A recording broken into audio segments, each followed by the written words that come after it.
Okay, today I'm making caramel bars. These have kind of a crumb crust with a caramel filling, and what I've got is a 14-ounce bag of caramels that we've opened up and we're melting in the top of a double boiler with a 1/4 cup of butter and a 14-ounce can of condensed milk we're going to add in. And these take a little while to melt, so I get them started before I start the rest of the bars. And I strongly recommend you use a double boiler because you can do this in a saucepan, but you have to watch it constantly because it will burn easily. If you don't have a double boiler, you can take a large saucepan, put in about an inch, 1.5 inches of water, and then just set a large glass bowl over it on low and melt them in that.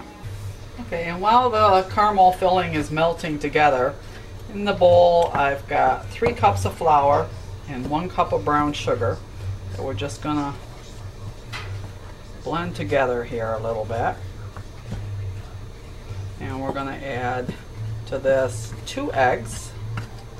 And I'm not using the KitchenAid for this today because it does too good a job. You want this to wind up with crumbs, and when you do it in the KitchenAid it turns it into a dough. So we'll add 2 eggs. I'm just going to kind of stir them in.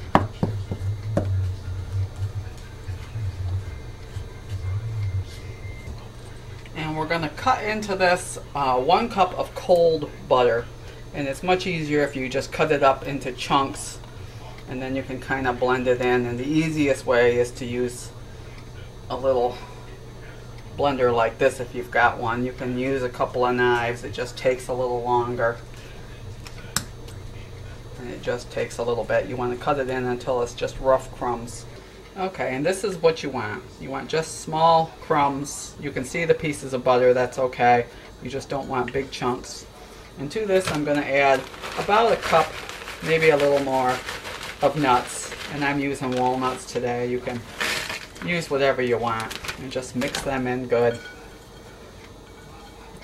Nature's mixing spoon.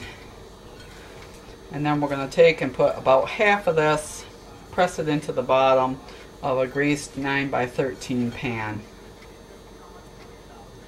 And you just want to press it in so it's fairly smooth across the bottom.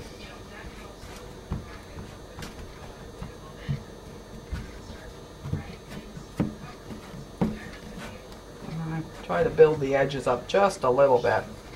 Kind of keep the caramel from seeping down under, but you don't have to.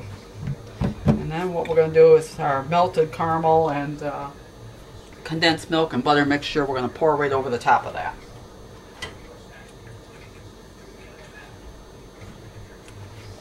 And that's all nice and smooth. And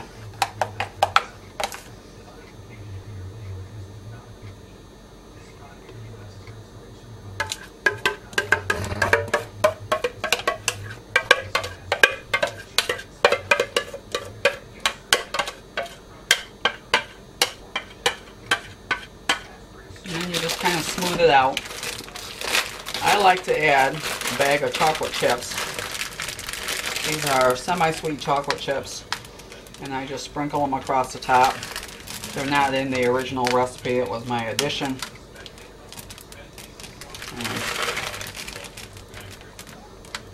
just cover it. However, as many or as few as you want.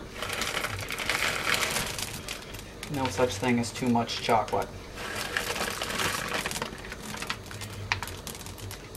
And then we're going to crumble the rest of the mix. And you're just going to sprinkle that across the top.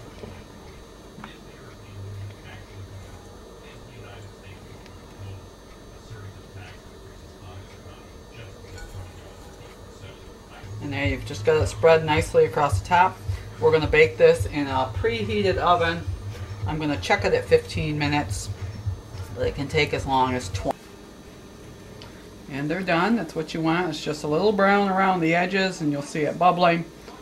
And then you just want to let it cool because that caramel in the middle is going to be extremely hot. The oven was set at 350, and it took 20 minutes for this one.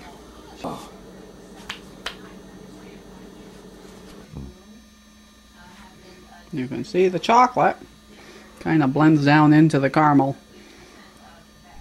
Looks good. Preheat says European leaders fiddled while Greece burned. Watch Preheat Zakaria GPS. CNN Sunday morning, 10 Eastern and Pacific.